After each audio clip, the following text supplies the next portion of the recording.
Des rumeurs circulent sur la potentielle fin de son émission phare de la chaîne TF. Est-ce qu'elles sont vraies? On vous explique tout et l'animateur nous donne son point de vue. Jean-Luc Reichmann a décidé de prendre la parole au sujet de son émission culte sur la chaîne TF1, Les 12 coups. En effet, certaines rumeurs circulent et il a mis les points sur les i pendant un entretien avec nos confrères de Télémagazine. Alors, que va devenir le jeu préféré des Français sur la première chaîne?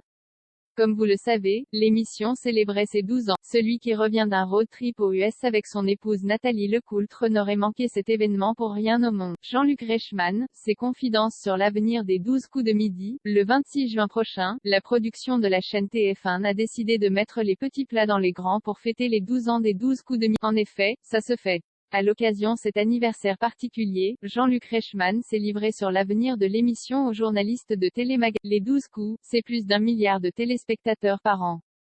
Mais depuis 12 ans, nous travaillons tous énormément au quotidien, racontait l'animateur, fidèle depuis toutes ces années. Des rumeurs circulent sur Jean-Luc Reichmann et son émission culte. Les rumeurs vont bon train sur les réseaux sociaux, mais Jean-Luc Reichmann ne semble pas inquiet du tout. En effet, il sait que son émission des 12 coups de midi fait un carton et que toute son équipe travaille. Tous les curseurs sont au vert. Il n'y a pas de raison de travailler sur un autre programme pour le midi. TF1 me fait confiance. Il me laisse une liberté totale et je ne les remercierai jamais assez. Tant que j'ai l'envie de présenter ce programme et que je me sens utile, pourquoi arrêterais-je?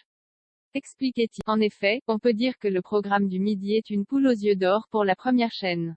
En 12 ans, plus de 4300 émissions ont été diffusées et près de 12 000 candidats sont passés sur le plateau de Jean-Luc Reichmann. Au total, les gagnants ont remporté la somme colossale de 15 millions d'euros. Le programme a encore de beaux jours devant. Les fans peuvent se rassurer, la chaîne TF1 n'a pas le désir de dire au revoir à Jean-Luc Reichmann ni à son émission. Récemment, Benjamin Castaldi avait expliqué que l'animateur était un cas un peu à part. Jean-Luc Reichmann est un cas unique. C'est le seul qui, en 10 ans, n'a pas perdu un téléspectateur. Tout en ont perdu, Koh-Lanta, The Voice. Mais lui, il était à 3,2 millions à la première saison et il est à 3,5 millions à la dernière, disait le chroniqueur de TPM. Ce n'est pas pour rien que c'est l'animateur préféré des Français. Pour ses bons et loyaux services, il toucherait un petit pactole tous les mois. Il revient de vacances avec sa femme. En parallèle, Jean-Luc Reichmann et Nathalie Lecoultre ont réalisé le rêve de beaucoup de personnes. En effet, les amoureux reviennent d'un road trip sur la côte ouest des États-Unis. Un grand voyage et une grande aventure à moto à travers le Nevada, la Californie et le célèbre parc national, Yosemite.